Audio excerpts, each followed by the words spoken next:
Hi guys, welcome back to another video and podcast. This is Dan here from Sports Cards UK, and I'm very, very excited to finally be joined by Liam. Liam, you go by a couple of names on your socials. So do you want to shout out each of your different names on the socials? I know TikTok is one and Instagram is the other. Yeah, so hi, my name's Liam. My TikTok is Liam Does Too Much, and my sports card Instagram is LDTM Sports Cards. So they are entailed with one another. It's still Liam Does Too Much. I think Liam Does Too Much Sports Cards was just a little bit too long. Yeah. The Instagram has got a ring to it, but they're not. I do like Liam Does Too Much on the TikTok as well. I suppose that kind of where that kind of leads me to the question: where does Liam Does Too Much come from? Where did you think of that name initially? I didn't even have this written down. I'm just going off the cuff here because it's an interesting name. No, I like it. It's a good question. So I find myself having far too many hobbies at once. Essentially, at the minute, I've probably got 3 or 4 on, which is quite a small number of things that I'm doing. So that's like how my TikTok has like progressed. So it's a bit of a loaded question, essentially, because I started on TikTok doing jump rope and exercise videos. So I've gone from like skipping to calisthenics to now football and sports card content. And it essentially just takes me like quite a long time to narrow down which hobby I want to like do the most with. So I was like, you know what? I'm doing 3 different types of content right now. I'm going to change my name to Does Too Much because I couldn't decide on one. I like that. Yeah, because I saw a couple of your early TikToks. You were doing sort of pull-ups and yeah, as you say, calisthenics, and yeah, that's good stuff. That's good. It's good that you've kind of because your TikToks you've integrated quite a lot into terms of you did it. You've done a bit with sports cards with the JG journey, which we'll come on to.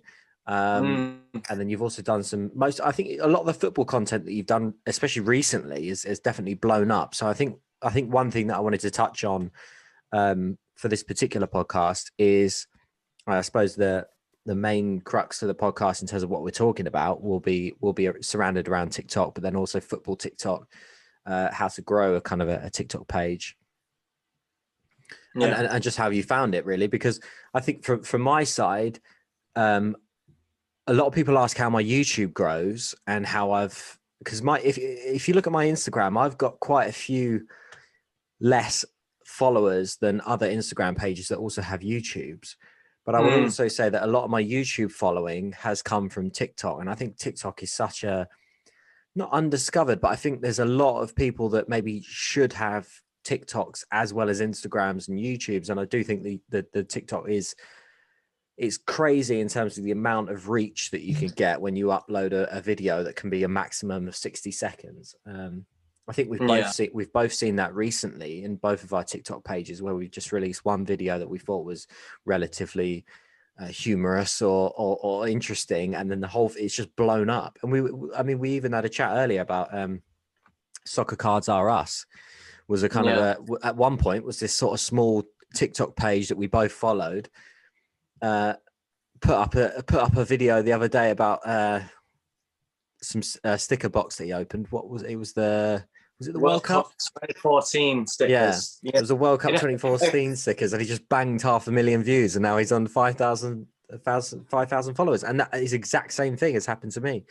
I did one video on again, I think it was either the Euros or the sticker albums, and I was talking about how it's not worth selling your albums if you've got them complete and definitely hold on to them because the prices have dipped.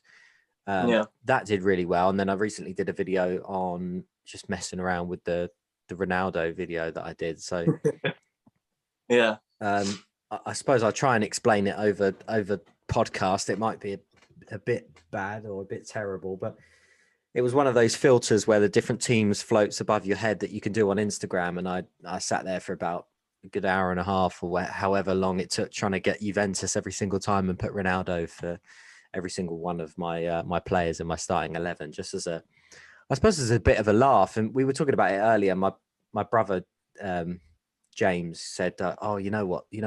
The best thing to do on TikTok is to find some sort of humorous thing and then just upload it, whether it's making fun of something or whatever else."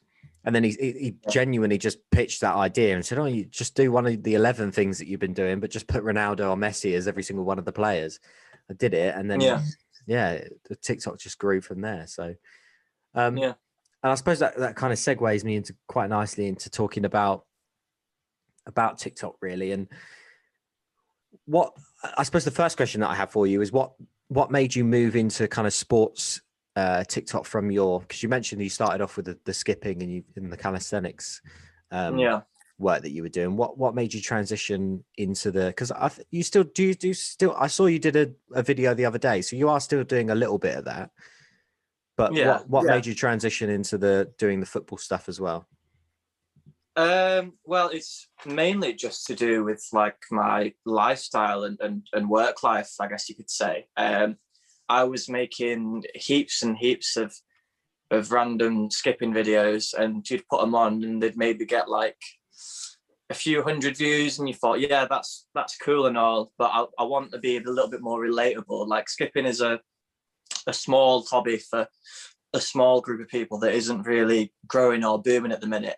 But I'd seen loads and loads of football content, and ironically, as a Spurs fan, my first football video was taking the mick out of Aubameyang, and I think it was they just gone on like this mad long like goal draw, and it was an own goal from someone. I can't even remember who it was, but I just saw this like trending sound, and it's like it's like that dubstep song where it goes Aubameyang. Oh yeah. Was that it'd be really funny. Bangarang, wasn't it? The Skrillex song. Exactly. Yeah. I was like, what'd be really funny? So I just got home from work and I was like, oh, who scored Arsenal's goal of the month? Aubameyang. And I just thought that was absolutely hilarious. I'm not gonna lie. I sat there, I was just watching it again and again, and I was just like, this is brilliant. This is like so crap, and like when I say crap, I mean like you don't have to put a lot of thought into it. You don't have to overthink your content. You just make something that's funny, and it booms off because one, it's relatable, two, it's pop culture, it's new, it's fresh, and people love it. So for me, sort of transitioning from mostly exercise content, which is obviously great for me to watch and the people that want to watch my progression, but to be creative with content like that, I think most of my day revolves around football. So I work in a bookies and we talk about sport all day. So that's essentially what I do for a living. And I was like, well, I've got loads and loads to say about this, and I hear lots of interesting things throughout the day. And I was like, well, screw it. I'm just going to make people laugh about football and collect stats and market values and all that other stuff that I love to talk about. So yeah. No, I think it's one of those things. It's quite easy to as soon as you make one of those funny videos, you're like, oh wow, I didn't realize this could do that well. And it's funny as how you kind of see a football community build. There's quite a lot of football TikTokers out there, but it's funny how kind of our sports cards, which I'll come on to a bit later on, but how our sports cards community, that the guys that cover football, but we also cover sports cards and other things as well. Yeah, there only seems to be a small few of us, and it's not like we're not accepting other people in, because I'll try and follow as many people as I like. It does feel like there's a kind of a small community of us, and what's nice is there's a real kind of small TikTok community at the moment. And again, we'll come on to a lot of the same guys that we follow. We'll probably do a few shout outs at the end, I'm sure. Yeah. But was there anyone that I suppose inspired you to make that video, or was that something that you just come up with in terms of you just heard the song and decided to go from there? To be honest, the Aubameyang video, it doesn't sound great, but I just literally saw a FIFA video. It's the voice is I think it's called Harry out of the Sidemen, and it's a little like clip from I think it was when he pulled a Aubameyang in a FIFA pack and he just screamed it, and someone made an edit of it, and it came up on my For You page, which is a whole nother sort of ballpark to talk about with TikTok. Yeah. And then I just started following football accounts, and I was like, you know what, this is absolutely sick, and I was instantly addicted after that video. I was like, this is a bit of me. I'm just gonna shift my focus to making football content because it's easy to get views. You don't have to overthink it. Yeah, it's a good laugh. And like you say about the small community of football card content, it's not as if sports cards content wasn't already a thing on TikTok for quite a while. Obviously, we all know about Gary Vee, and then the people that stem from that and made speeches with him, like these Bailey Joe cards. I think you follow him as well. Yeah. He's quite a big account. He's been doing rips and stuff on there for the longest. He's got like 50K, and there is a big culture for sports cards on TikTok. It's just that, much like with the UK and as with football cards, it's not the same level as maybe like NFL and baseball and all that other sort of thing. But it's really, really nice to see all these new faces popping up, making sort of trendy content and all that sort of thing. So yeah, it's really, really nice to see a few of them pop up. Yeah, definitely. And Bailey Joe Cards did actually do an interview with Gary Vee, or he was on one of Gary Vee's podcasts. I'm yet to watch it. I was waiting for it to come out for a while, and then I stopped watching Gary Vee for a second. So I need to find out where that is. But I've sort of conversated with him before, and he's a very, very nice guy, really, really down to earth. And what's interesting as well is that it's really easy to bring people from the UK into sports cards when talking about football, because there's so many people in the UK that are familiar with Match Attacks, they're familiar with the Euros and the World Cup albums.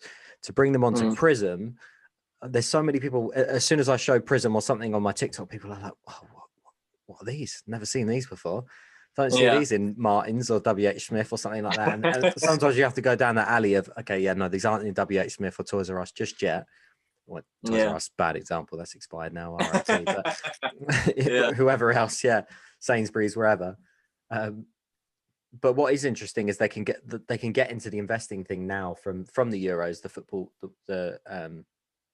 from the football stickers, but then also through stuff like UEFA Champions League stickers as well. 100%. There's so much to go over with that.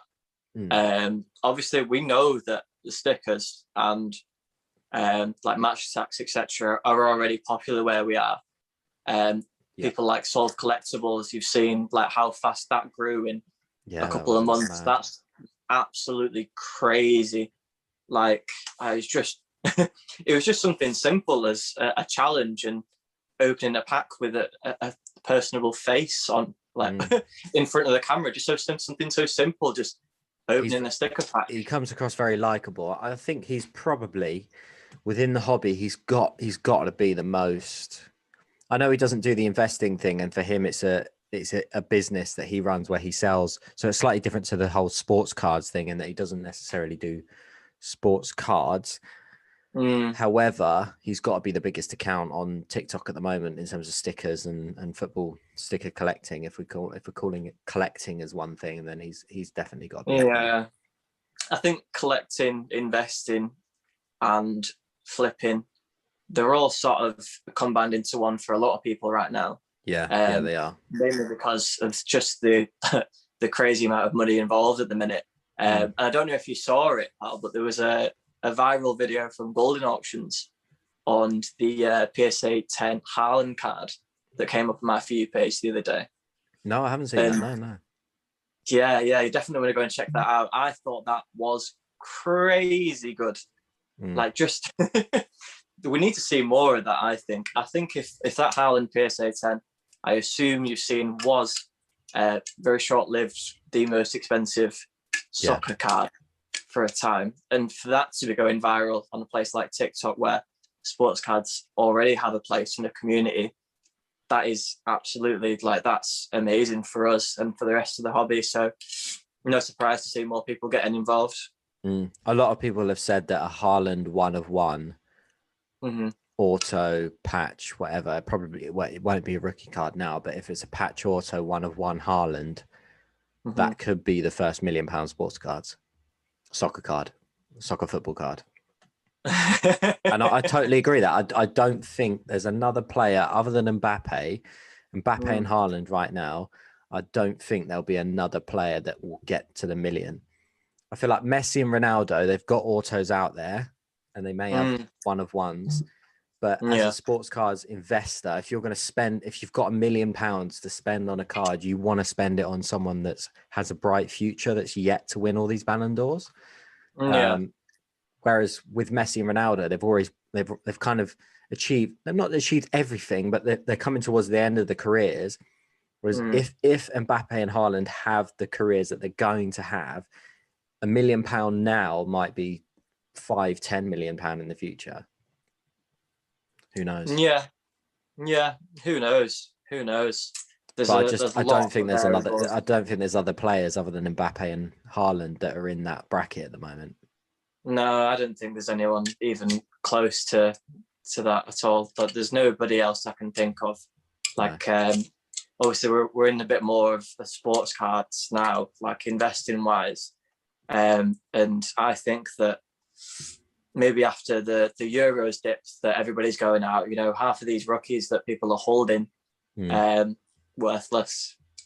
I think once the market's saturated and everybody wants to cash out, I just think that most of the cards that are going for like £20-30 on eBay of someone random from League One who might have scored a few goals in one game, just as a bit of a crazy example, it'll be worth nothing. It'll be worth nothing. But they won't be interested in buying them hot rookies for a time, like no matter what. So I think if you're going to hold anything long term as an investor, you're better off going for legends that you think will hold value for some safer investments, and then whoever you think is going to be the best, who you think is going to be the next best thing. So I think Haaland and Mbappe are the only two that come to mind that I would class as safer investments, depending on when you got in.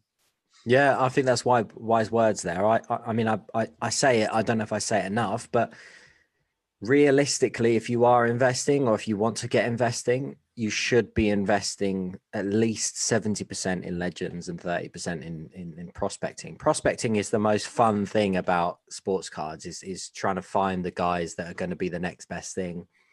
Yeah. But then you also do have to be patient with that, because if you are going to find the guys that are going to be the next best thing, you have to sit on those cards for 2 to 5 years to 10 years, however long you're going to wait.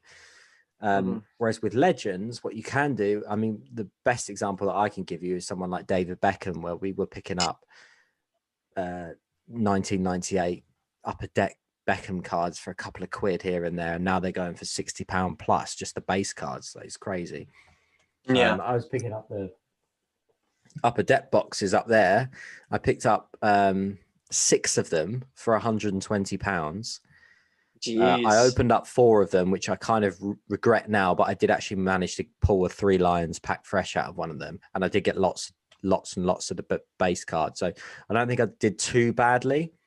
I got a lot of the base Beckhams anyway that kind of made up for it. But if I'd have kept those, I could have easily sold those now for £300 each for a £20 per box investment. And then, I mean, that's a great example of perfect timing. And you won't get that all the time. That was just I saw LDN Cards was big into Beckham, and it was him that necessarily got me into the whole Beckham investing thing. He picked up loads of the individual cards. I found a guy on Facebook Marketplace that was selling them. He's still selling them now on eBay. Yeah, he must have had a crate of them but he's selling them. He's putting them on bids every time, and that he's starting at 300, and people are just bidding on them straight away, which is crazy. But I messaged him and said, "What's the maximum you can sell me? How many have you got?" And he said, "I could do 6, I think at 25 quid." So I just said, "Yeah, just send me all of them." PayPal'd in the money, and then open them up. And funnily enough, I didn't open up any of them on camera. As soon as they came, I just ripped them open. I think it's one of the only products that I've actually just been so excited to rip open. And every day I would just like open up a pack of these, and it would just like solve my pack opening cravings Yeah, almost. Like your itch is scratched. I feel that. I yeah. feel that. I've been opening quite a lot recently of like boxes and sealed products and stuff. But mainly for content more than anything. I I took an L just yesterday, opening sealed products. I opened 2 of the Firmino boxes. I actually paid resale for those, which isn't always, as you know, the best thing to do. But they were only £10 over resale each. So I was like, why not? It's a great looking set. I'll pay an extra £10. I missed out. God knows how long ago that was now, pal. That felt like a lifetime ago that they came out. And I actually got an entire base set in one of those. So that was a fat L. And that was from Sports Trading Cards UK? I think I saw in your story that you got those from. It was. Which you know what? Fair play to them, because so I've had a bit of experience purchasing from them before, and I've spoken to one of the guys, Jamie, that works there. Yeah. Okay. There's been a couple of products I've been a bit disappointed with, in that let's say I'm just talking random numbers here. Let's say something retailed at 100, they've sold it for 300, and you're a bit like, I get it because people are going to pay for it. But I did think with those Firmino boxes, they were actually very fairly priced, because £10 over the £25 retail price, that's not too bad. The people that missed out on those, to pay £35 and they retail at 25, I would have paid that. I luckily managed to get one at retail. Stupidly happened to be on Tops at the time. Someone said, "Are you going to get one?" And I said no, because I just thought it was a base set. I didn't even realize that there was autos or relics or like memorabilia cards, number cards, anything. So I said no, I'm not going to get one. At about 3:40 on my Instagram, on my TikTok, jumped onto Tops at about 4 o'clock and went, maybe. And then I was like, oh, 25 quid. Yeah, I'm going to get one. I'll just open it up on the YouTube channel.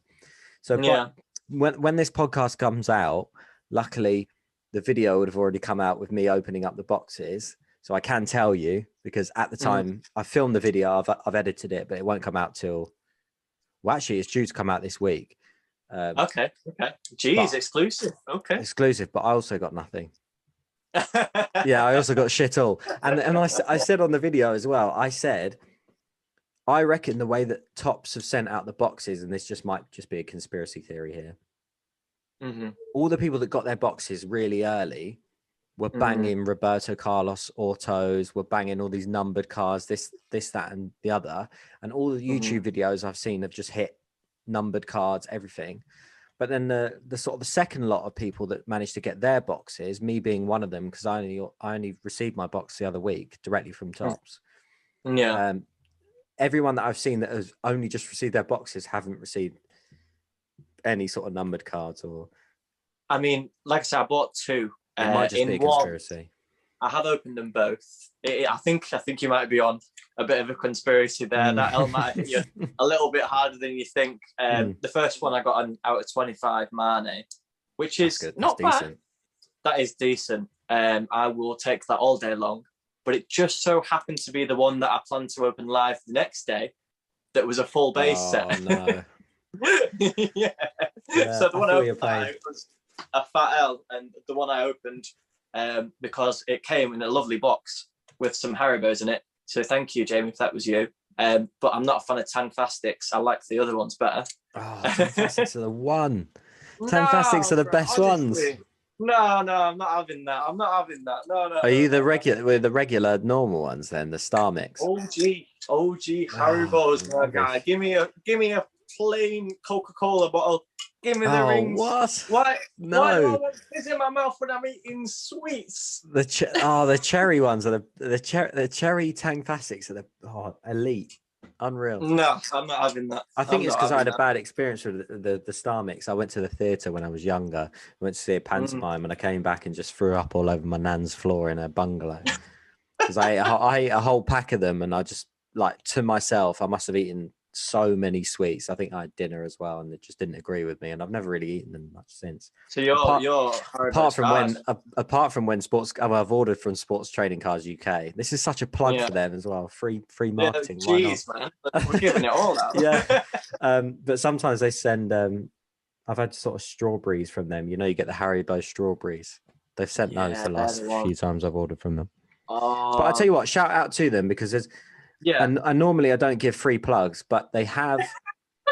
They've been elite recently because they've not been charging too much, and also they came out with their own top loaders and reasonably priced top loaders and card savers as well. So shout out to Sports Trading Cards UK. And technically I did nick their name as well, and they didn't say anything about it. So cheers, you shouldn't have said. Hey ho. I just want to give one. I want to add a little bit more to it, because I absolutely love to shout out good service as much as I love to shout out bad service. Yeah. So great packaging, great prices. I don't think you'll have seen, because me and you have both opened cereal boxes, so there's no reason for me or you to go and buy one. Yeah. But I actually saw on the website they were doing cereal boxes cheaper than Panini. Really? Honestly. How much were the cereal boxes? I think they were £40 or something like that. Okay. And I paid 50 for mine. I think most I paid people 50 for mine as well. Yeah. 50, £45. So, you know what I mean? They give me free card sleeves as well, which is great because it actually just run out. So yeah, massive shout out to you guys. Appreciate that. We need more people like that in the hobby, I think. So credit where credit's due. Credit where credit's due. I might even clip this up and shout out Sports Trading Cards UK. Fuck it, why not? I won't put fuck it in there, but yeah, why not? No, that's fine. We'll keep it PG. But yeah. No. That is good service, and you like to see that as well for the UK hobby, because it's tough. We mentioned Northern Sports Cards earlier. I think that was off camera, wasn't it? Where we were talking about people within the hobby, and I know he's buying a lot of product from the US. Also, big shout out to Snakes as well. He buys a hell of a lot of stuff over from the US, and I fully commend that, because it's the cheapest way to buy product is to buy it directly from Walmart and Target, and then ship it via Ship My Cards or or what's the other one? There's Get It Shipped International. That's it. Get It Shipped. That's the one. Get It Shipped International, and that's easily the best way to do it. But it's a lot of effort to do that, and obviously you've got to bankroll yourself a little bit of money as well if you're going to import multiple different products. But when someone like Sports Trading Cards UK comes along, and then they make it easier for you just to order directly from the UK and not have to worry about handling fees and whatever else. Sometimes you will just want to make that. You will want to make that premium or pay the premium rather than go through the hassle of waiting 6 months for your package to turn up or whatever else. I have done the ship. I've done the Get It Shipped International before. I did it with Chronicles packs. Did you ever open up any Chronicles packs? Actually, never. I remember seeing your openings over on your TikTok, and you might have maybe done one or two on your YouTube. Yeah, I definitely see one on your TikTok, and you was like, I mean, look, I didn't make my money back. It was a bit of an L. I'm not sure if that's where you pulled the Harry Maguire. Yeah. But no, when I started into the hobby, which was around that time that you were opening, I did not want to buy any sealed products at all. I was just scouting for singles of players that I liked and people I thought might get hot, or just any old crap. I remember buying Match Attack Ansu Fatis, and because I saw the Mega Cracks rookie and the Mason Greenwood stickers on eBay going for £20 to £40 each, and I was like, well, I'm a bit new to this. I don't really know what I'm doing. So I think if maybe one card's hot, another one from the same year, which is also a rookie, might get hot. And I was buying Match Attack Ansu Fati for a couple of quid, and I made a good flip out of it. I thought, yeah, this is cool. I can keep doing this. I can keep collecting. I can keep flipping. So I did a bit of everything, but I never opened sealed products until very recently. Yeah. Yeah. I suppose. So, are you? Would you say you're much of a collector, or would you say you're more of an investor? I like to think of myself as a mixture of a collector and a flipper, not so much maybe an investor. You Right. could argue a case for it. I think I do flips to fund my collection, but I am quite a big collector of the players that I like. Mm. Um, so yeah, what about yourself? Are you more of a collector, investor, flipper? What's your I what's your thing? I start. know you haven't made a Yeah, lot of sales up until now because you're waiting a lot to come back from grading. You said, yeah. So I started off initially as an investor. I only bought one card. I bought mm, a rookie card of Michael Jordan, a rookie sticker of Michael Jordan graded. Still to this day, it was a great investment at the time. yeah, This February, March of last year. hmm, And my plan was just to buy that one card, sit on it, and then that was it. I was investing in a few stocks at the time, and I saw Gary Vee saying he thought that particular card was undervalued, and he was talking about multiple different Zions and Lucas and Trey Youngs and whoever else who were current yeah, basketball players at the time, who I liked, but I wasn't too sure on. But I've hmm, always been a Michael Jordan fan. I've always bought the shoes and whatever else. Space Jam's my yeah. favorite film ever. So I was like, I was like, I'll just buy one of Like, these cards. I bought it from the US as well. Got absolutely slapped with shipping fees and jeez, whatever yeah, else. I feel I that, think it man. was That like is I paid proper. about £60 import fees because it was 20% on the purchase, and Bro. which factored in. I've still done really well from, to be fair, but Yeah, that was the plan, was just to buy that one particular card. And since then I've just got more and more and more into it. And ever since making content, I suppose me making sort of the Mail Monday videos has just been a downfall, really, because it's my favorite series to make, but it's also expensive because I'm constantly wanting to buy cards to open up on Mail Mondays. And I kind of hit a yeah, bit of a wall recently where I was like, I haven't really been buying too much because I've mostly been, as you say, waiting for stuff to come back so that I can sell it. I'm a bit of a yeah, bad investor at the moment. If in that you can say I'm way out of profit. I'm like, I've, in terms of an investing side, I've got a million assets and £0 in the bank, kind of, or zero profit to show from it. But yeah. I don't think that there's a necessarily makes you a bad investor, though. no, maybe not. But there's a kind of a big thing of, when you have a card raw, when you send it off to PSA and it's grade and it's a Hmm. good grade, the return on Yeah, investment is so much higher than selling that card raw. I've got yeah, so many cards that I'm waiting to hear back, or waiting to get back, but then also waiting on loads of cards to send off as well. So mm, um, yeah, the profit will come. But I'm very excited to be doing grading style videos on my YouTube in terms of revealing what grades I got. But it's been an entire yeah, year since almost an entire year since I've sent cards off. So yeah, yeah. it's a Um, difficult time in terms of as a in flipper. terms of If in grade, terms of yeah, flipping raw cards, great. mm, But in terms of long term investing and holding, it's a bit long. But yeah. the name of I the game. I say that I'm a collector because I buy a lot of cards of like I just buy all of them that I think are cool of a certain player. Mm. Because I think if this all goes tits up and the big Euro boom and the boom of football cards never happens, Hmm. I want to be left with stuff that I think is really, really cool. Like, regardless of what I paid for it at the time, regardless of whether it's a hot card now, I just buy the ones I like, of players I like.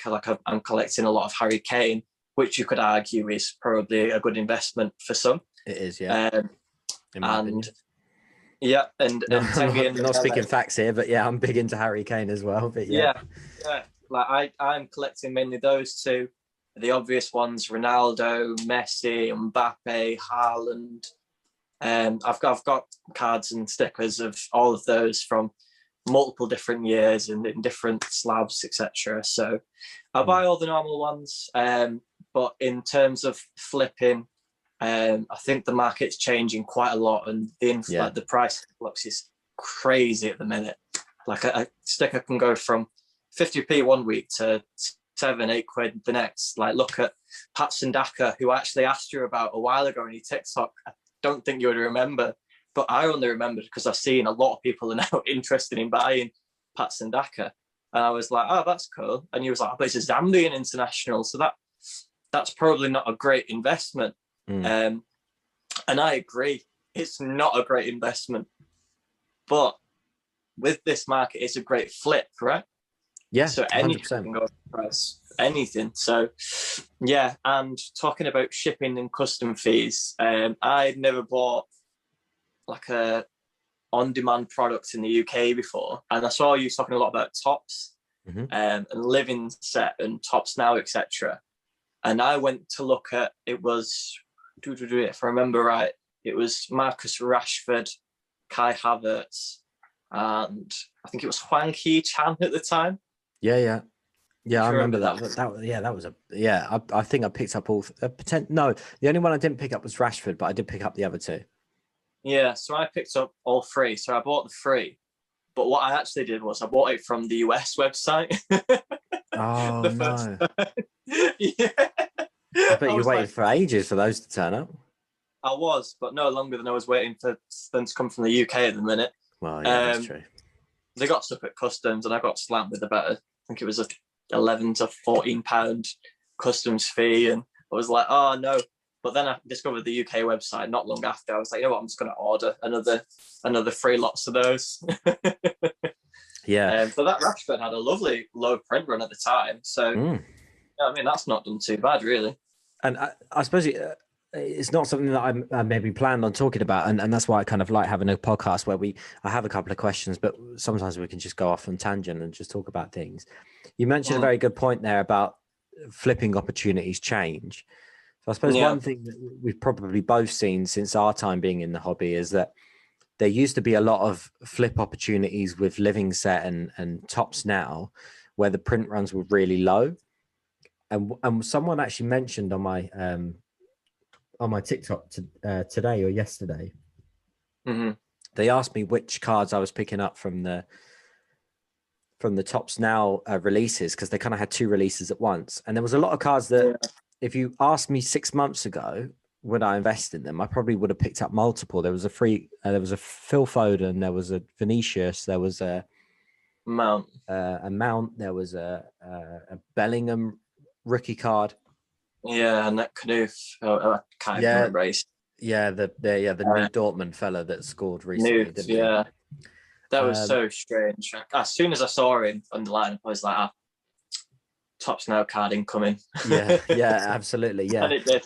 And I said I wasn't picking up any of them, but just because I think the print runs, as you say, are so high now. If you've already got early cards of Jude Bellingham, there's just it's at this point where like they did the same thing with Mukoko. I got the original cards, and then the print runs go higher and higher and higher and so on. I don't think they actually probably reached 40,000. Maybe they did. I'd have to check the print numbers, but it's ridiculous. They're just Tops Now are just cashing in on these rookie cards, aren't they? In terms of releasing as many as they possibly can from the same season. Yeah, it's funny. It really is. It's funny to watch. I'm collecting the Mukoko cards mainly as a bit of a joke at this point because there's so many, and we're always making jokes about what he's going to get next, like first injury, first recovery from injury, and then slap another 2 RC logos on it. Yeah, youngest player to do a Zidane turn. I mean, it's just like it's this youngest player, youngest player that. And I get that. I mean, how old is he? He's like 16, 17 or something, playing Champions League games. So like, I get it. I fully get it. But there's just, you could create a whole binder of Mukoko rookie cards at this point. That's the plan, my guy. One more thing. One more thing about like prospecting and stuff that I can relate back to TikTok. I know we've gone very deep into sports cards now, so I thought I should maybe try and talk about that a little bit more. Is another sort of viral content that was trending back a few months ago and will probably come back this summer, much like the Euro boom, is the transfer windows. So as we know with sports cards, that if a player makes a big move, immediately everybody thinks that they've got a bigger potential. And so therefore they're prospecting at a price to rise and rise and rise. People on TikTok absolutely love to talk market values, stats, goals, assists, all that stuff. They are, some of them, proper football fans. They want to know everything. Youngest player to score an FA Cup goal away at Oldham Athletic. Yeah, I want to know that. That's gas. That can go viral.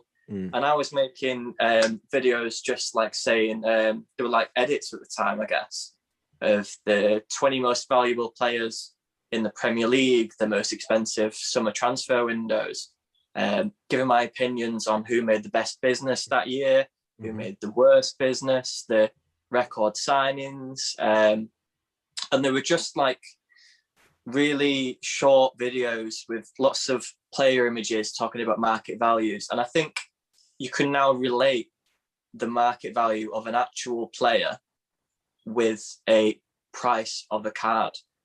I like to think there's some kind of interlocking between the two, because I saw one of your TikTok videos the other day about Andre Silva, who's actually got the third most goals this year in the top 5 leagues or the top competitions. And he's just behind Lua and Messi, I think. And his market value went from something ridiculous like 8 million to what's now 40 odd million.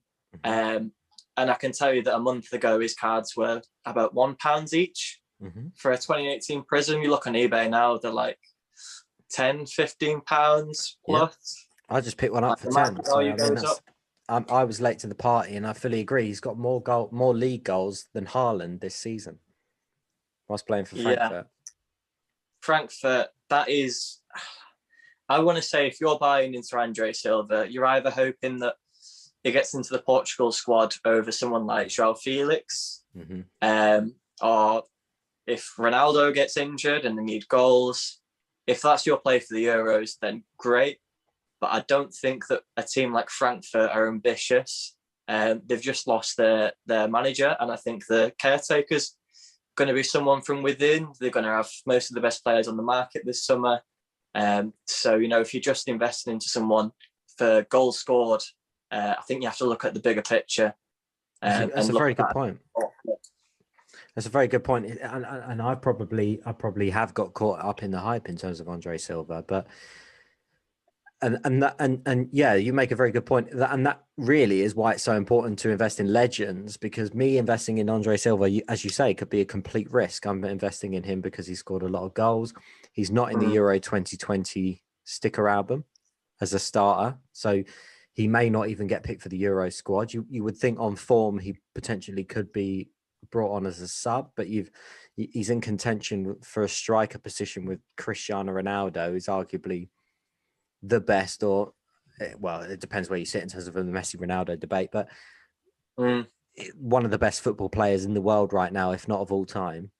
Oh yeah, 100%. So it's a very tough contention, but he's played against some serious. He's played for some serious teams. In that he's played for Porto, he's played for AC Milan. He's now at Frankfurt. As you say, probably might make a move away. With his goals that he scored this season, he could potentially make a move away to a bigger club. But that's the gamble. But as you say, it probably would have made more sense to gamble on him at £2 than to gamble on him now when the hype's high at £10. I did invest in a Prism 2018 Prism card of his the other day. I do think there's still room for investment, but it is a complete risk.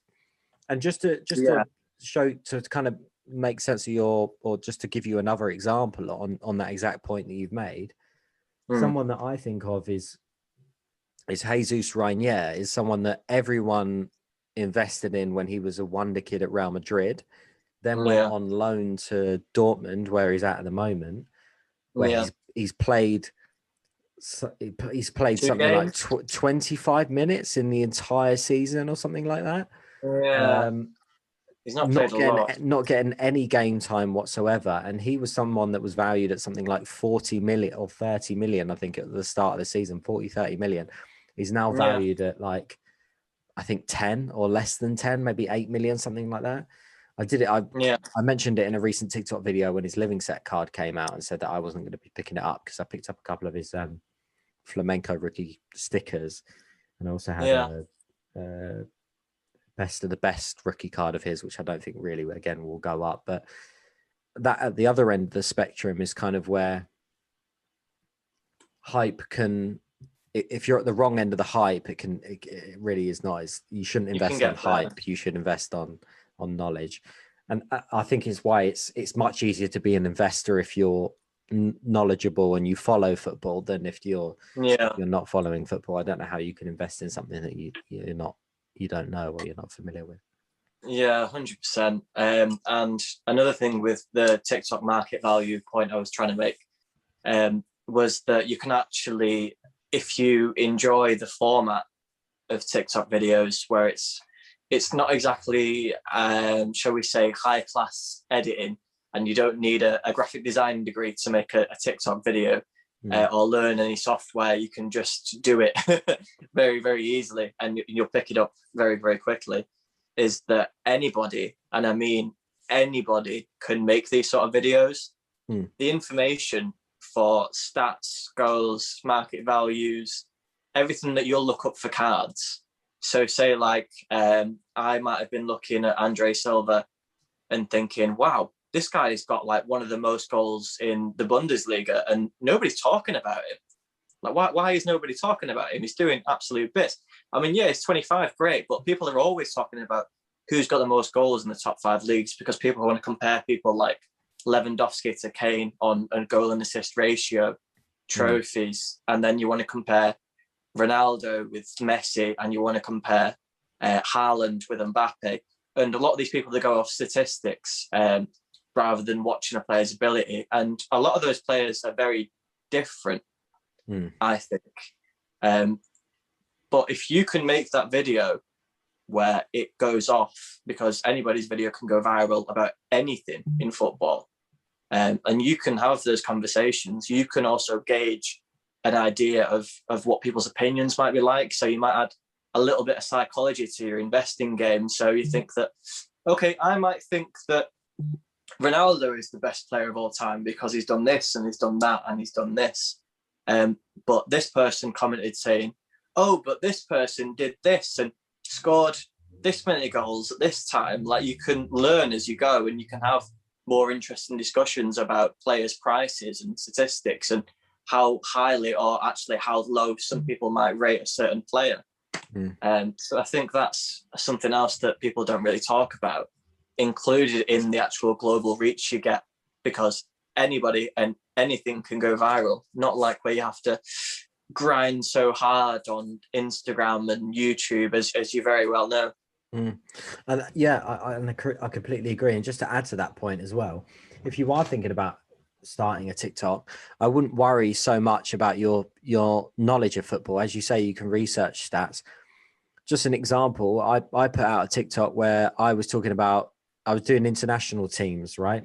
Where different flags would pop up in my head and I would pick a starting 11, whatever the flag popped up.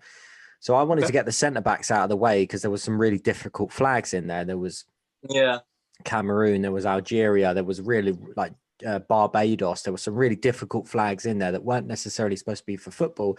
You just had to guess what the flag was. So it will pop up on the top of your head and then you say what the flag was. But I used it for football, but used a kind of an advanced one. So I was like, I'm going to struggle with the goalkeepers and the centre backs. So I'll get those out of the way first. So France was the first one that come out. And I was like, well, let me just get the centre backs and the goalkeepers out of the way. And whereas when you watch other people, they just pick the best player straight away because it's fairly easy because they're doing La Liga teams or they're doing Premier League teams. So I was like, right, let's get the centre backs out of the way. So I've gone Varane, and I've got absolutely hounded on TikTok because I didn't choose Mbappe as a striker. I didn't choose Kante as a CDM. I think the point was that I should have chosen Mbappe, and I've gone with Varane. And all the comments were, oh, show me someone that plays FIFA without telling me someone that plays FIFA, blah, blah, blah, blah, whatever TikTok trend is at the time. But that banged views just because I got it wrong. And I was just like, well, no, I'm not going to delete it. Like, I'm not that bothered. If you want to come view my videos, come along. If you want to chat shit, fine. Clout is clout, my guy. Clout is clout. Views are views. Views and views. I made a video talking about the best player of every age in, I think it was a Premier League video. And I can't even remember what age it was now, but I picked Mason Greenwood over Saka. And obviously, I'm a Spurs fan. It wasn't a biased thing. I just genuinely thought at the time that Greenwood's got a higher potential than Saka. And I'm not going off stats. I'm just going off how I feel when I've watched both of them play. And then all the comments was, Saka plays golf. Oh, Saka. yeah. Greenwood. I'm a Spurs fan and I think Saka is better. And I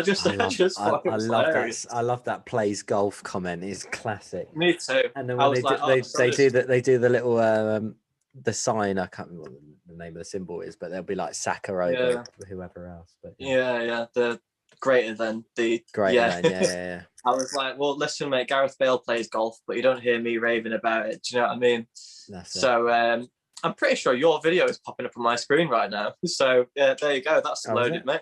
There you go. Like some of these football commentators, I genuinely watch people on TikTok who do like match reviews, watch alongs, pre-match reviews, and they have like analysis of players' performances and stuff. And I just think you could do a better job than these, man.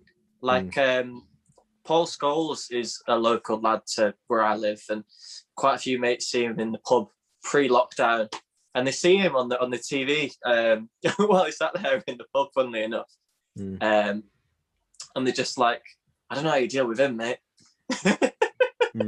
Just like the news piles and stuff, and you just think like there are genuinely like rookies, and rookies quite a different term to what we've been talking about. Yeah, like amateur sports commentators who I would actually prefer to watch over someone like Jamie Carragher, or listen to someone like Gary Neville going about Man United for 90 minutes in any random game. Do you know what I mean? Like, there's actually some really, really quality content creators out there. It's just the medium itself that has maybe a bit of an infamous name for being for kids and not like proper football fans, etc. But there actually is quality content on there. There is. There's one guy that I'm thinking of in specific. I don't know if you follow him, and it might take me a while to find it. But just while we're on football commentators, you mentioned Graham Souness. Graham Souness is just I'm sorry, it's the biggest hypocrite I've ever seen. When he goes on about people assaulting other people, when there's someone puts a slide tackle in, and then there's TikToks of him just like doing this, like balling people out. Graham Souness was one of the most aggressive hard men you'd ever seen on the football pitch. And then when someone puts in a slide tackle, you're calling it an assault on the. You just think, oh, at least when Roy Keane, he's put in some horrible tackles, like the one on Haaland was awful. And then if he, in his autobiography, he called him a "see you next Tuesday" kind of thing, and said have that as as a revenge thing from when Haaland's dad, Erling Haaland's dad, did it to him when playing for Man City. And you hear a kind of about these stories, and you think Roy Keane has never kind of shied away from the fact that he was an absolute animal on the pitch and he wasn't aggressive. You just see Graham Souness talking about other things being an assault, and you just think, you was a player of all people. Like if Mika Richards is talking about that, fair enough. But Mika Richards and Mika Richards and Roy Keane are just the duo that we never really realised that we needed until 2022. I must admit, Joe Cole's quite good as well. Since Joe Cole's been doing a bit of commentary, I haven't minded Joe Cole too much. I just think like just some of the commentary and the way they pronounce like certain player names, it makes you wonder how much they actually care about football now. Like we all care a lot about football history and stuff and experience, and of course it's important. And people will obviously turn on the TV just for their faces. But if you don't mind seeing like I don't know, maybe someone our age or a bit younger or even a bit older talking about things, but in actual depth and with quality points and information and opinions to talk about, then I think you're better off turning the after show off and going on TikTok. You know what I mean? Like, that's what I do. I just these days I don't bother watching the after show or even the previews. I'm like, well, what's the point? You're just going to be saying the same crap about, well, to win the game, they've got to defend from the back, and they really need to score goals and be defensively sound. Like, I've watched football before. Yeah, exactly that. Yeah, yeah, it's just total cap at the minute. Is there anyone that you find on TikTok is particularly good? Oh, here we go. This is the guy that I like.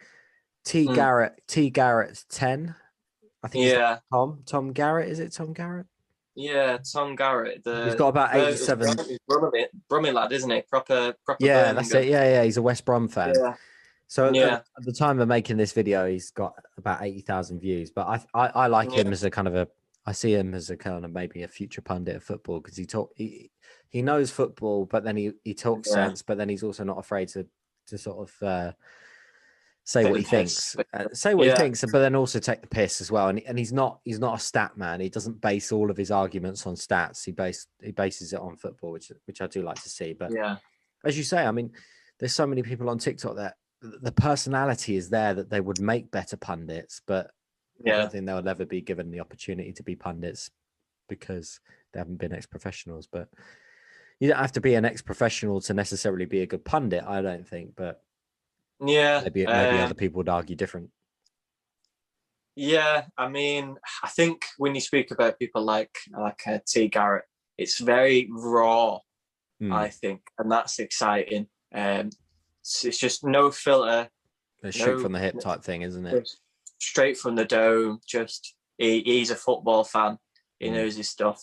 He's obviously a fan of the game and likes to share his opinions, and he makes things interesting, and he has proper interactions with people. Like, he replies to comments all the time and shares his opinion on other people's opinions. And I think people like that are fantastic to watch. I'd take that any day over hearing the same crap about the game every other day. Like, actually hearing somebody's opinion with an argument for it, let's say.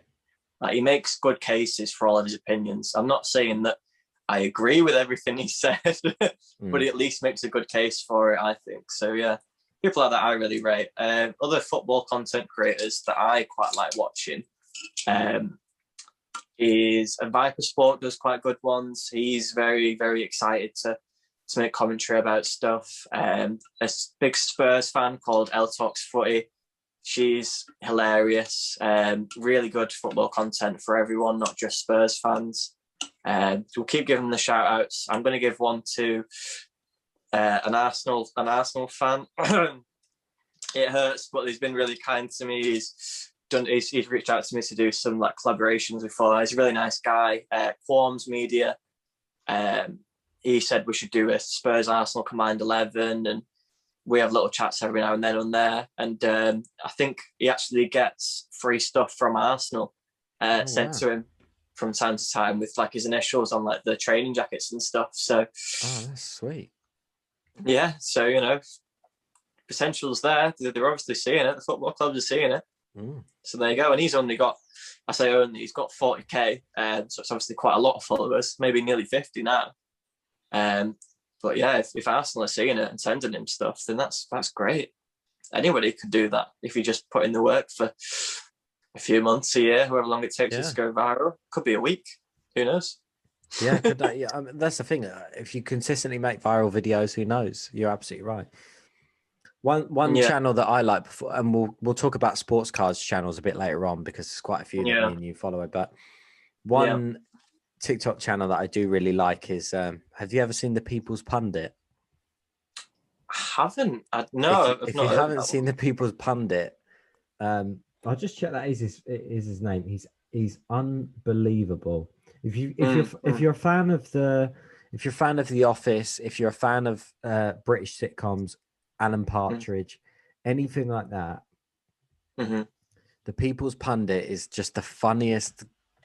He's the funniest guy on TikTok, hands down. Is that a fact? Yeah, it's just, for me, he's just hilarious. He's just kind of this awkward British sort of, he's almost like This Country kind of. Have you ever seen This Country? He's a bit like Curtains in a way, but then he's also a bit David Brent like. He's a bit Alan Partridge. Yeah. He's got all of Yeah. these sort of characters kind of rolled into one, and this funny. He does football content, but it's very, very funny. And his sort of, whether it's a character, it must be a character. It's definitely a character because there's a lot of comedic timing and everything involved in it that either he or the person that's filming it is some sort of comedic genius. Yeah. But it's so funny, the kind of the sort of the way he describes things and stuff. So Okay. he is basically as what it says on the tin, and that he's the people's pundit. He's kind of a pundit that's He's not very a Sky relatable. Sports pundit. Yeah, he's just a pundit on TikTok, and he's really, really funny. So shout out to him. I would definitely go and check out his channel. He's blowing up anyway. I think he's probably I'm doing sure very, he very doesn't well do at the that moment. well, But it's always great to talk about things that we like, because I think there's a lot of negative feelings in the last sort of few months that I've seen. I mean, I'm going now into more of what's happened over on Instagram, and I don't want to talk about it too much because the positive vibes, you know, I mean, I'm feeling more of that. But there's been cases of scammers and people just, you know, doing up the worst bits that are the wrong 1% of people. And I think the more good we can talk about people's service and people's content and like genuinely like nice and relatable people, like the better. Like I'm so for doing like reviews and reactions and making opinions on people's content and stuff. Like being a critic is just so much fun for me. I just love to spout out my opinion and just waffle crap about anything. Like you've seen my most recent sort of viral series about football shirts, I think. Yeah, really enjoyed that. Yeah, about the Euros and yeah. So just on that, and I'll let I'm not going to try and interrupt you too much, but that Germany away kit is just that is unbelievable. As much as I don't want to wear a Germany kit for obvious reasons, because I mean we're over that now. I think we are, but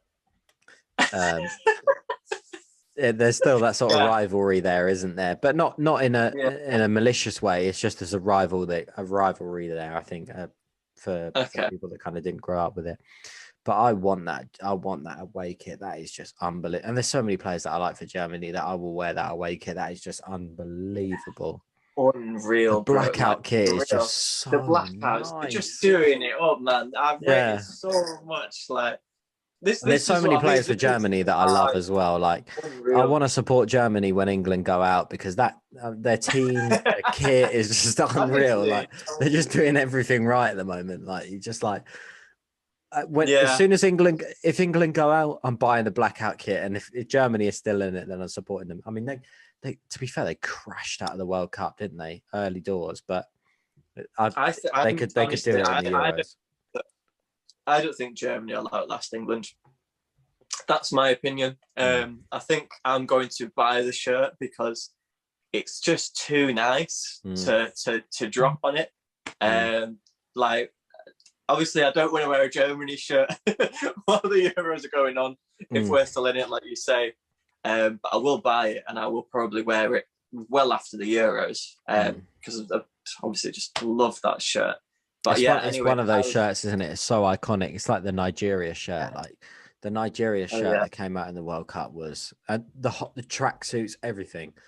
That Nigeria training kit shirt was just the sexiest thing I've ever seen on a football shirt ever. That was unreal, and I was like, I want to be Nigerian and wear this stuff with pride. But I'm sure you've got a cousin some.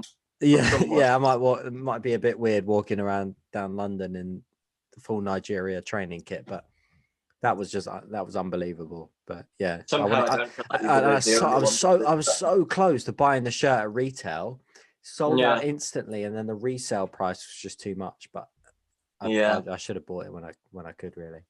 There is a whole sort of reselling and investing market over on like football shirts. I have not personally got into it, but I know there's someone who's called, I think it's called Ellis at Away Days. Yeah. I've seen his YouTube channel before. Yeah. He does all that, like the reselling and mystery boxes and all that sort of thing, doesn't he? I saw he got a Beckham United shirt in a mystery box something once, and it was Yeah, just worth a shit ton or something. And yeah, yeah, he's exactly. got a few nice kits. I think he owns the Fiorentina kit, which has got the Nintendo logo on it. And that for Yeah, me is just, that kit is unbelievable. And he's got a couple of so, so many nice kits. track jackets as well that I really like. Yeah, but yeah, no, Yeah, a couple of his stuff came up on my suggested videos, and I watched a few of his stuff, and yeah, yeah. It's it's good. good content. Yeah, 100%. And people just love to hear opinions, and I'd love to share mine. I was sat on Twitter. I don't remember what I was doing before that, but I was sat on Twitter. They just came out. There was like, oh my god, these new Euro kits. I was like, I'm gonna rate the absolute shit out of these. Sorry Yeah. if you don't like the swear. And I was like, you know what, I'm gonna make a video on this. Like, these are too good not to share with the world. Like, if you haven't seen this, when you see it and you see it for the first time on my account, you're gonna love it. And thankfully, it just went like stupid viral. Well, that's the thing. I mean, you say that was the first time I saw the Blackout Germany kit, was your video. Exactly. If you can be fresh on stuff, like people that haven't seen before, like talking about goals, performances, anything that's new, that's fresh, pop culture, breaking news, just any of that you can go and share your opinion on. Like straight off the bat, the first time someone sees it is on your account. For some reason, that is the sort of thing that goes viral. And the algorithm is impossible to work out. Like, I don't really understand how people with like 70,000 followers can get like 60 views on a video. Like, it does happen. It's a bit like a lottery ticket when you make content. Really, really good content can flop. Really, really bad content can go viral. It's just anything and everything. But generally, you know, pop culture, fresh out the Twitter hole or the Instagram hole content is a good one to go for. And obviously it's fresh in your brain as well, so it's going to come naturally. What I wanted to ask you was, before TikTok, had you done anything on camera, like talking about anything else on camera before TikTok? Yeah, so for my work, I do I'm in software, so I do a few webinars and stuff like that. So I had and I do face-to-face sort of sales pitches and stuff to do with sort of the software that I sell. I won't go into too much detail on it, but I've done face-to-face things before. I've done webinars where I've talked, but it hasn't necessarily had my face on it. Yeah. The first thing that I started was YouTube. And I had a YouTube channel where initially I just showed my hands, which a lot of YouTubers will do, where they just kind of put a camera on a table and they would just show the hands in terms of what they had. A lot of them, I deleted them because the quality was awful. The audio was really bad. Like, you could hear muffled things going on in the background and all sorts, because I was just using the camera audio at the time. Yeah. So I just built up initially from YouTube, and then in YouTube, I had a Canon G7X, which I still have at the moment, which is the camera that I use for YouTube, which is just it's just a simple point and shoot. It's nothing crazy. It's just, this is literally what I use for YouTube. Okay. Yeah.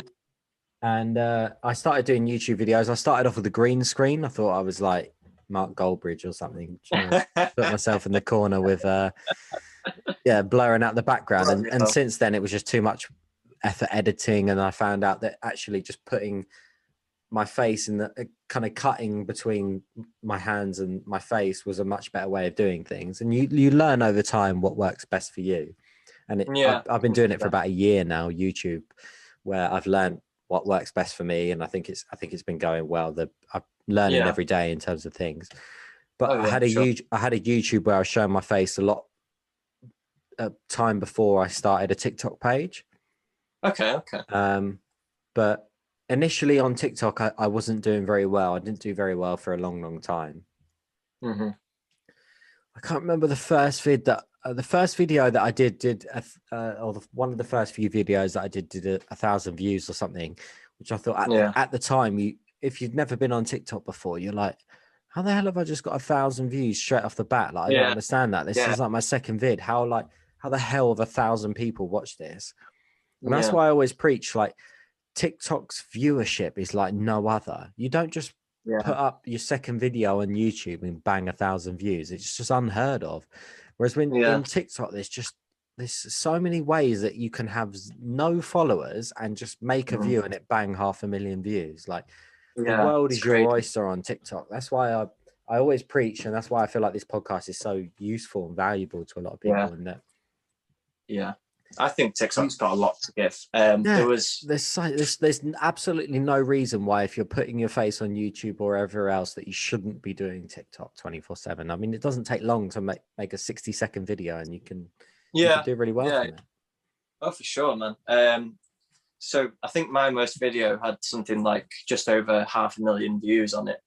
And I think it overtook a video that I think Patrick Vieira put out of some kind of World Cup goal. It was just crazy. Like, obviously there's loads more about that to go into. But what I wanted to talk about was people that might feel a little bit awkward in front of the camera. Because I can relate to that for sure. Like before TikTok, I did not ever talk to a camera. I was nervous as hell, bro. I remember sitting there like recording my first video, and I was like, "Good morning, guys. Hope you are well." And I must have re-recorded it 20 times, bro. I was so frustrated. I was like, I've done sales for years. I've done customer service, everything. But for some reason, the second I hit record on my phone, I was just so nervous to talk. I was like, why is this any different to being on the phone to someone or having like a FaceTime call? Like, this is crazy, like the nerves at the time. So I was making loads of videos where I just pointed at stuff and I was like with the music going on, and I thought, I mean, yeah, that's great. That obviously gets views, and if you enjoy just making edits and stuff. But I wanted my content to be a bit more personal, a bit more of my personality coming into what I create and when I'm looking at stuff and giving my opinions, etc. So I just started making videos talking about like things that I enjoy, like Spurs games, and I did like a couple of watch-alongs where it just came naturally and I didn't even have to think about what I was saying to the camera. And I did TikTok lives on my own where I just like sit here and maybe like watch something, I'll listen to some music, and people will pop up with like questions. And in regards to TikTok live, that is another way that pushes your content out more. I don't think you've done it too much yourself. No. But with the For You page, I think we need to explain that first before I start getting into like the live and that pushing you out. So basically, For You page is a part of TikTok which shows anybody and everybody's content. So it's not people that you follow. It could be people that you follow if they get onto the For You page, which is TikTok's way of pushing people's content out that they think has the chance to go viral or has already gone viral and you're viewing it when it's already blown up. So anything can go in the For You page anytime. That's how things blow up, and that's how things get a lot of views. And basically, if you get a video that gets onto the For You page and then you go live, obviously everybody joins from the video that's on their For You page, and you get way bigger viewership than you would normally. If you went live, you might get a few of your followers, etc. But you're getting a bunch of random people in. And then even after that, if you go live in 30 days, that video that was then on the For You page 30 days ago, they just put it back on. Sometimes because you're live, and then you just get more and more people going on, and then all the videos blowing up again. So yeah, I think TikTok are just doing God's work to get content creators out there. And they will push your content. But that's one thing that I actually had written down to ask about you, because I know you've been doing a lot of lives recently with, well, I've seen you've been doing lives on your own anyway. You're right. I haven't touched the lives things as much as I should have, because I think if I did, I probably would be doing a bit better than I am at the moment. But I've seen you've been doing lives with JG. Yeah, Jacko at the JG Journey. Yeah, the JG Journey. Yeah. I didn't actually know his first name. Actually, I was scrolling through his TikTok the other day, and I was going to address him as his first name. I noticed he never used his first name in any of the TikToks. So yeah, no, I'm glad you said it was Jacko, because I wasn't quite sure what his first name was. So shout out to Jacko, if he's actually watching this or has got to this long this long in the end of the podcast. But I noticed you've been doing a lot of lives with him about prison box openings and prison breaks and stuff. So yeah. I suppose that's one thing to ask about is the lives and how successful that you found like doing TikTok lives on your channel, but then also what you thought of his breaks and whether you think breaks live on TikTok are actually a good idea, or whether it's worth saving for some more of a monetary platform, maybe like YouTube, where you can potentially gain ad revenue from it if you're not already at the kind of if you're below the 10,000 viewers on or 10,000 subscribers or whatever they call it, followers on TikTok. So I think that in terms of success with viewership on live videos, I think TikTok is essentially doing it better than maybe Instagram. I can say I don't know about YouTube because I've never gone live on there, but I've now gone live on Instagram, so I've got a good feel for what it's like. But with TikTok, obviously, like I said, all of your content gets pushed out into the For You page. So you're getting, like, if you get 100,000 views on that video on the For You page, how many people are going to join your live while it's there? Because it comes up as a little red circle saying live now. And you can obviously go and chat to the person that's made that video that you like. Jacko was absolutely crazy for ripping that hobby box as a personal break. I mean, I told him that if he's doing it, both me and you told him to not do it as a live, didn't we? We said hold it and keep it sealed. It could have been such a massive L. And it was like, listen, if you're going to go full send and you want to open it up on live, I'm happy to share that experience with you, and hopefully like a lot of your followers will join and mine as well, and we'll both gain followers, and maybe some people might just come in and have a good chat about it and react to what you get and talk to us afterwards, because we were live for a good 4 or 5 hours that day. We had a great time, and in total it was something absolutely like ridiculous. Like the actual amount of people that joined overall to watch those was well over 2,000 people joining just to watch me open a cereal box, and him open his whole hobby box, which is obviously like is great. Like over 2,000 viewers, you'd never get that on Instagram. Like I couldn't think of a single person that has 2,000 people joining with over 2,000 followers, etc. Like that just doesn't happen. And I'm not saying that 2,000 people stayed in the entire thing, because maybe we had like quite a few at a time on my account and his account, and we're both getting different questions in the chat from different types of people. And the global reach it does, obviously, too, is insane. So maybe someone from I don't know, France has never seen a football prison card. It's just a random country, no correlation to cards. And they say, oh my God, there are prison cards of football. Or maybe a better example would be like someone in America who doesn't know much about soccer cards and thinks, oh my God, prison, this is absolutely amazing. I'm going to go and follow this person and learn all about it. And then I'm going to get into the hobby. And then I'll go and make content. And then the hobby grows and we see more content creators and et cetera, et cetera. But in terms of doing actual breaks, I think doing breaks for people who are paying into breaks, so not personal ones, I do think that Instagram is doing a pretty good job of that as it is. Mainly because on TikTok, your comments are divided into 2 different accounts because it's a dual live. Whereas on Instagram, if you do a dual live, it's just one. So both of you can see all the comments, etc. I did think that it would be cool because obviously you've got more people joining and they might want to get involved, etc. But I do think that TikTok is great for personal rips.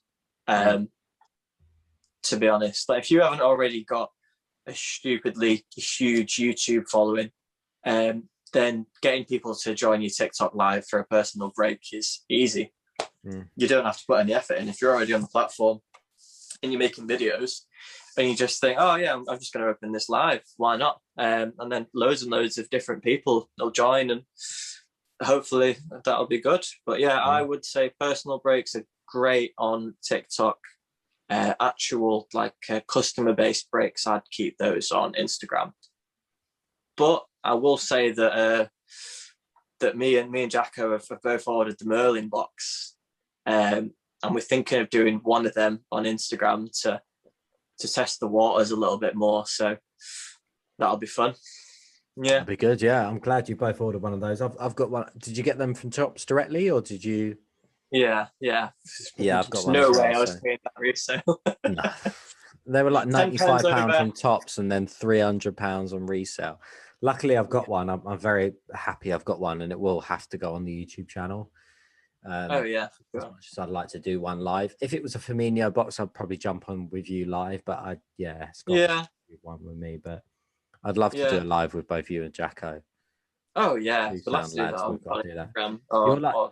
You've buzzed me up. I feel like doing a live this evening now. I'm gonna have dinner and maybe go on live later on TikTok. But yeah.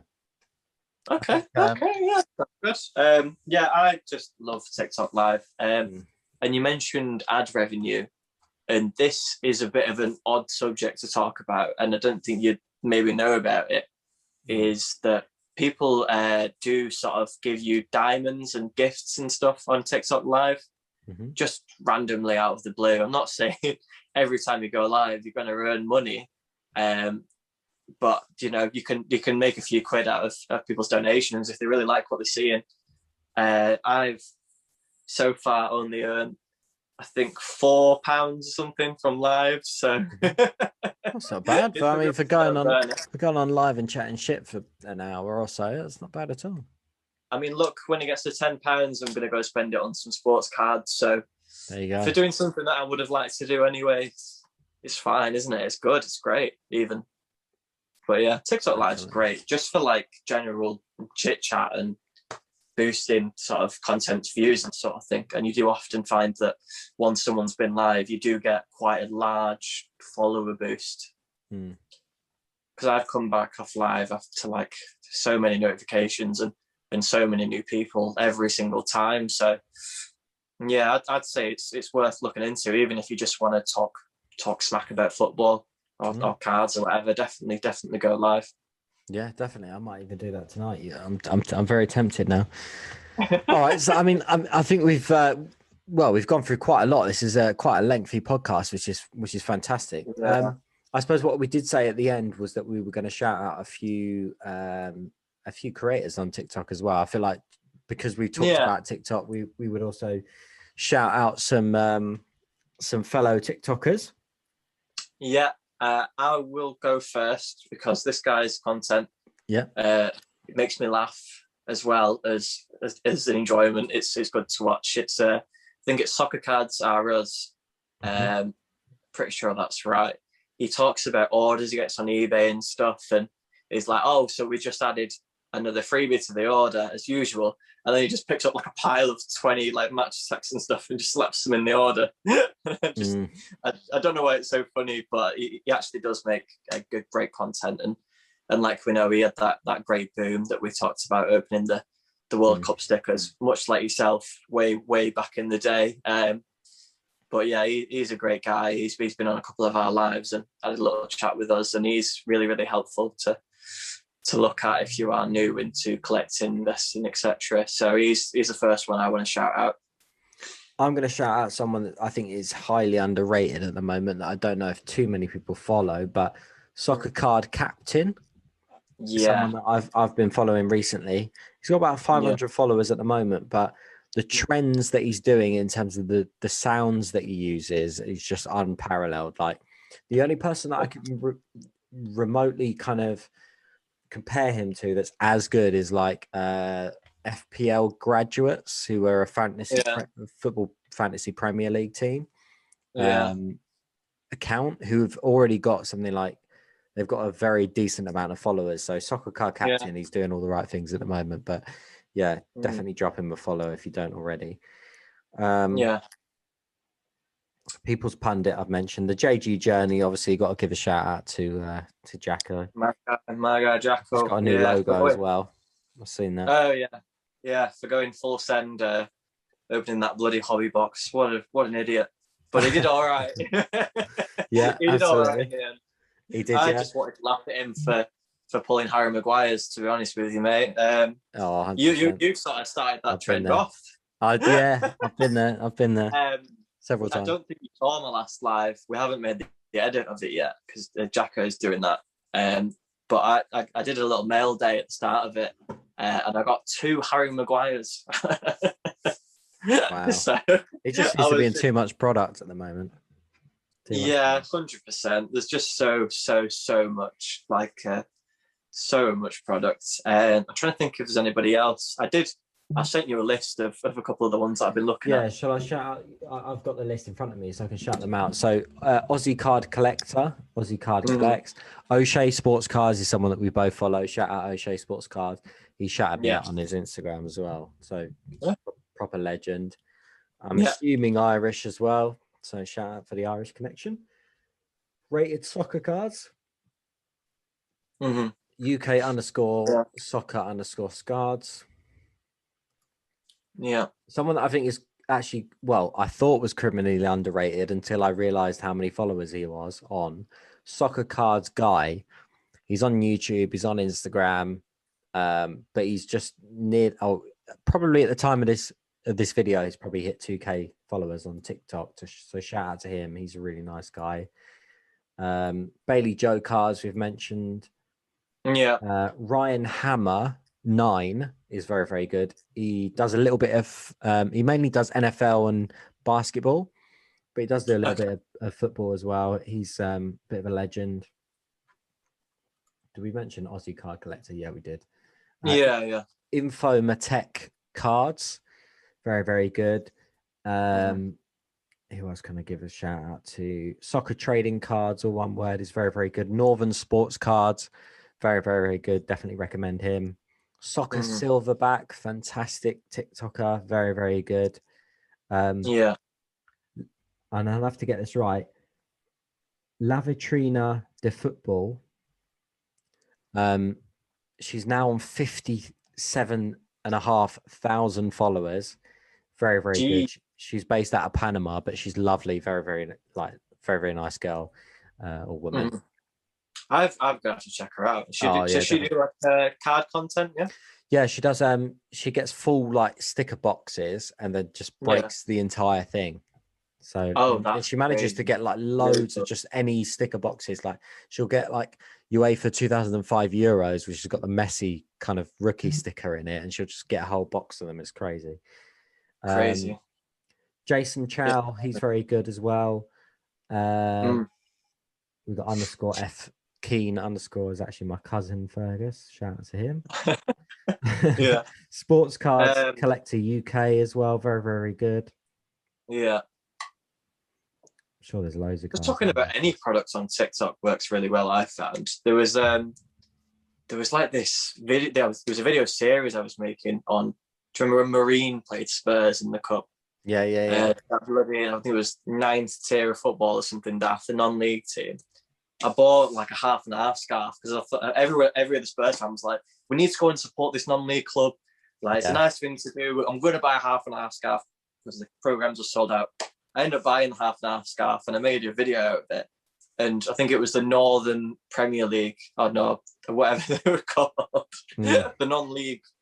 I think they were called it was some kind of Northern League. I'm really sorry that I've forgotten. I doubt they'll be watching. Well, maybe they will, but they put me on the Twitter saying that Marine took over the internet because I made a video about the half and half scarf that went viral. And I thought that was just really cool because it went viral and they obviously then made a TikTok account after they saw all the views I was getting for that little series I made about them. And I thought that was really, really cool. It's like when you see all the Cow the Dragon videos and stuff, and you've got Exeter FC or something all comment on his videos and stuff. The football club account holders on TikTok are just elite. They're full of shouting everyone out. It's brilliant. But yeah, But did you I did actually make a video about Vinicius because one of his living set cards came out. Oh yeah. And I made some sort of joke about him thinking he was Mbappe doing this, right? Scoring against Marine. Yeah. And I made a joke thinking that the joke was fine. Like I thought it was just cool. And then loads of people commented on the video going, oh, actually that was for his mum, mate, who died. And I was like, oh no. Like I've genuinely just thought I've tried to make a cheeky joke on TikTok and it's just backfired massively. But I bought shout out to Vinicius. Sorry, mate.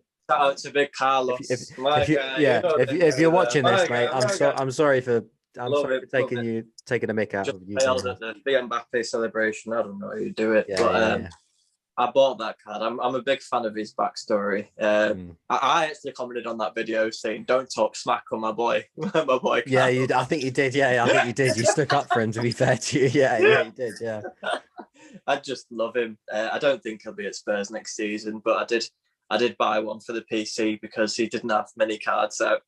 Why not? But yeah, I don't think I'll be in a rush to get a 1/1 Carlos Vinicius the way I will be to get a 1/1 Tanguy or a 1/1 Harry Kane sort of thing. yeah, definitely.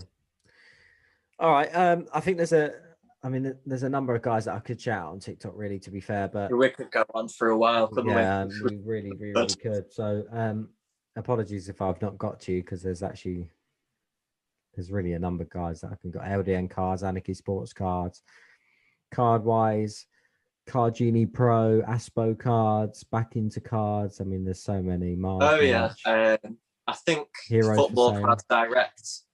I'm sure you know of them, and lots of us know of them. Said they've got somebody starting up a TikTok for them. I don't think it's live yet. I don't know when it's going to be live or what the plan is with it. But if they make a TikTok, that'll be quality. And Sunday League investors, I feel like we should have touched on a little bit. Elite. They are elite. I did a video with Brian from Sunday League Investors, and to be fair, their YouTube channel's picked up a lot recently. But you go on their YouTube channel, the quality of their vids is actually a joke. Insane. They're in 4K. I mean, it's unbelievable. If you don't follow Sports Cards Investors, Sunday League Investors, sorry, on YouTube, TikTok, I mean, get out. Yeah, unbelievable. They are unreal. Like that, I remember watching their videos, and I thought, "Oh, these people must be like stupid famous. Like this video quality is insane." And they've just started up the TikTok thing, and I have absolutely no doubt in my mind that they will be one of the best football card content creators. They'll be up there. And Brian, who heads up the sort of the TikTok at the moment, he's the soundest guy ever. Like down to earth, most easy guy to get on with. I remember we did a whole podcast and then we lost the audio, we lost the video for it. We did another one, and I was just like, we lost the video and the audio, and I was like, I don't care, mate. I've genuinely had the funnest hour and however long we spent together. It was so good. I was just like, sign me up to another one. I'll do one every week. Like, he was just genuinely the nicest guy ever. Like, he was so easy to get on with. They've got their own TikTokers. They've got their own Spotify podcast and iTunes podcast as well. So shout out to them. Zach's Pax is someone that I really, really like. One Cruise 7904, very, very nice guy. I mean, I don't want to shout at too many people because there's definitely going to be 100%. Like 100% there's going to be people that I miss out. Football stop. Loads of guys, but there's too many. I think there is too many. Quite a lot. I'm really sorry if I missed you. It doesn't mean I don't love your content the same. It's just that I am very dozy and probably forgot to screenshot that one. 100%. I completely agree with you. Well, there we go. Well, thank you very much, Liam, for joining me on the podcast. Pleasure. I suppose the final question that I've got for you is where can everyone find you? If you can, I suppose, plug your stuff, anything that you've got coming up, Instagram. TikTok. So Instagram is fairly fresh. We've only been up since February. It's at LDTM Sports Cards on Instagram. Loads of fresh content coming soon. I really need to make some more PC content of this lovely Indomitable collection I've got going on, and a bunch of other stuff, talking about releases, everything up and coming in the UK hobby scene, my opinions on sports cards, grading, etc. And if you want to see me go and talk absolute crap about football and everything current and pop culture, head over to my TikTok at Liam Does Too Much. And yeah, it's been really, really enjoyable. I feel like I've just had a good chat with yourself, and now I'll watch the rest of the Champions League football. Yeah, definitely. Yeah, no, I mean, the time of talking, we are an hour into the Champions League, so I very much appreciate you taking the time to sit with me. We're definitely gonna have to do this again. I've had an absolute ball with you, so yeah, we will definitely we'll do another podcast soon, I'm sure. But yeah, thank you very much for joining me. Thank you everyone for watching. If you're on the YouTube, thank you everyone for listening. If you're on iTunes and podcast, and yeah, we'll see you on the next Sports Cards UK podcast. So thank you to Liam, and yeah, thank you for watching and listening. Thanks very much. Cheers.